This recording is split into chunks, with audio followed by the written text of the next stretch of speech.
An example or a book that I am very fond of myself and which discusses ecology, but in such a way that it actually touches upon many different problems that we are confronted with today, or many of the crises that we see today. This book is a short text by a French philosopher and psychoanalyst. His name is Félix Guattari. He is mainly known for his work with Gilles Deleuze, a philosopher. But Guattari himself, especially near the end of his life, he was writing a lot about ecology. I guess the best one, or the most influential one, is a text which was published as a separate book called the Trois Écologies, the Three Ecologies. And in the three ecologies, he wants to think about ecology as an environmental issue, a social issue, and a mental issue.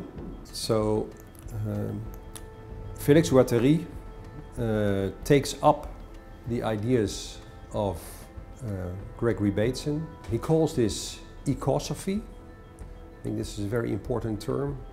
It's a mix of ecology and philosophy. So it is thinking not so much about the environment, it is thinking ecologically, which means to think according to everything that's going on. It's a very difficult idea, by the way, but it has to do with a kind of search for a way of thinking which is not so humanist or anthropocentric, which is not putting ourselves outside of nature. So this has big consequences also for the concept of nature itself. It means that nature does not so much end with the physical environment. Nature is a monist term, which means that it includes pretty much everything. Thinking ecosophically means that we have to take into account the environmental, the social and the mental in every possible way.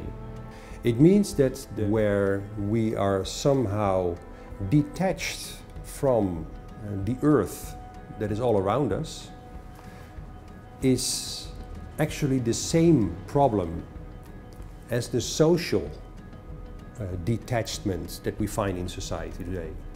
So the fact that we do not know our neighbors anymore, that we have no communities anymore, is actually a similar consequence of modernism as the environmental detachment. And following Guattari, this also takes place in terms of mental detachment.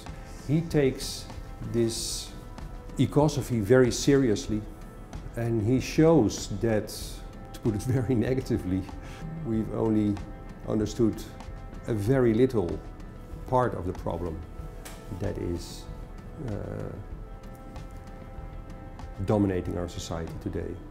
Guattari, in the end, is not so much interested in finding solutions, but he is a Marxist. He is coming from a generation of militants, and this means that he is very keen on finding ways to make this a discussion that is not so much limited to philosophy, but it should be a social discussion. It should be part of society. We should think ecosophically with our scientists and with our neighbors in order to see how we can live this world differently.